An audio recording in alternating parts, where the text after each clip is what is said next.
लोग मेरे से कहते महाराज जी आप कुछ ज्यादा बोल जाते हो, भाषा समिति से बाहर बोल जाते हो। अरे उसकी हिम्मत तो देखो, वो मेरे से क्या बोल रहा है, देखो तो सही। सब मुझे देखते महाराज जी आप बहुत कठोर बोलते हो, बहुत तीखा बोलते हो। अरे लोग मेरे लिए क्या क्या बोल रहे हैं, थोड़ा इस पर भी विचार करो।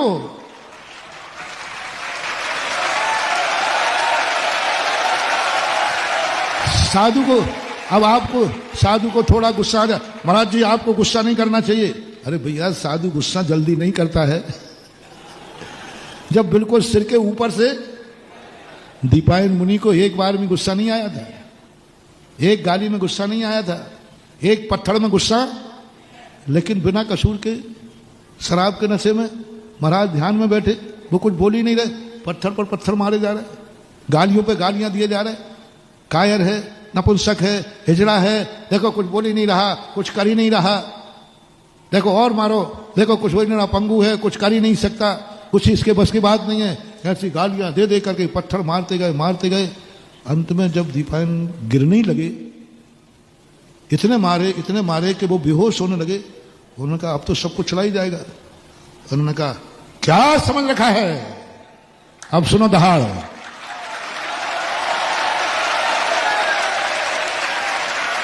इतने सुनते रहे बेचारे, वो इतने सुनते रहे। दीपायन का जब मैंने कहानी पढ़ी, साधु कायर नहीं है, साधु समता स्वभावी है।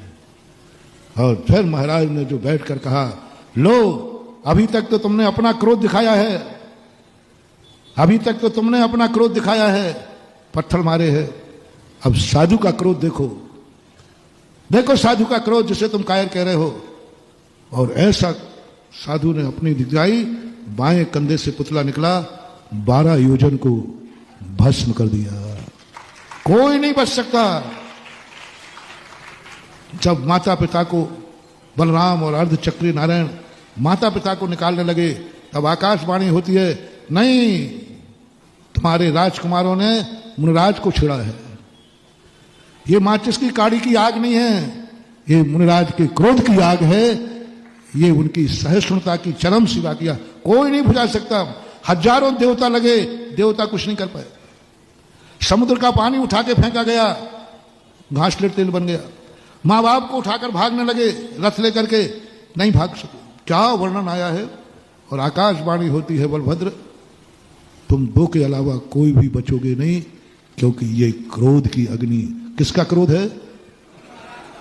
तो सबको ये तो दिखता है मुनिराज को इतना क्रोध नहीं करना चाहिए। अरे ये तो देखो कि मुनिराज को क्रोध आया क्यों, इतनी जल्दी आ गया। सामने वाले ने इतनी अति की होगी, इतनी अति की होगी, तब कहीं साधु की आंखें लाल होती हैं। ठीक है, नहीं करना चाहिए। मैं ये नहीं कह रहा कि इस दीपायन ने अच्छा किया, लेकिन मैं ये कह रहा हूं सहनशीलता की भी एक सीमा। मैं ये नहीं कहूंगा कि दीपायन ने अच्छा किया, नहीं करना चाहिए, मर जाते, लेकिन क्रोध नहीं करना चाहिए। सवाल इसका नहीं है, सवाल इसका है कि तुम इतने भूल गए कि साधु है। साधु शांत बैठा है तो तुम कह रहे हो कि वो कायर है। साधु शांत ध्यान में बैठा है, नहीं बोल रहा है, तो तुम उसका गलत अर्थ निकल गए हो। यदि खुल गया एक शब्द निकल गया, तो दुनिया बर्बाद होने से बचेगी नहीं महानुभाव। नहीं निकलना चाहिए। मैं भी इसी पक्ष में हूं।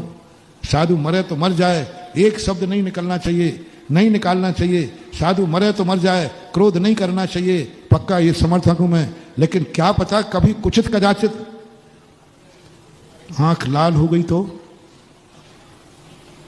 कुचित कदाचित क्रोध आ गया तो बोलेगा नहीं, बोलना नहीं चाहिए। लेकिन कभी यदि एक शब्द भी निकल गया तो समझ नहीं पाओगे, फिर समझ नहीं पाओगे, बर्बाद हो जाओगे।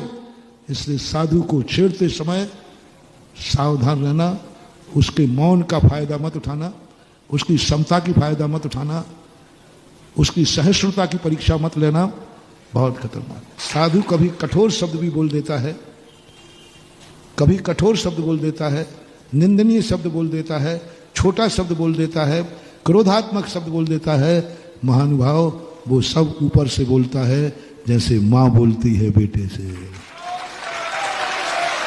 बाप कहीं नहीं बोलता है। तुम्हारा बाप भी तो कई बार गुस्से में बोल देता है, उल्लू का पट्टा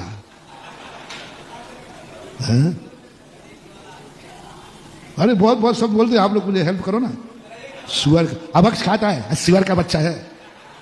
कुत्ते कुछ भी बोल देते हैं, बाप कितना बोल देता है, लेकिन वो सब ऊपर से बोलता है, अंदर से तो यही कहता है मेरा राजा बेटा है। लेकिन ये शब्द तुम्हारे बाप से मुख से तुम लोगों ने कई लोगों ने सुने हैं कि नहीं? बाप के मुख से। लेकिन उनका अंदर का मत मानना। इसी प्रकार गुरु साधु कभी मुख से बोल देता है कठोर बस, लेकिन वो अंदर से नहीं है, ऊपर से है।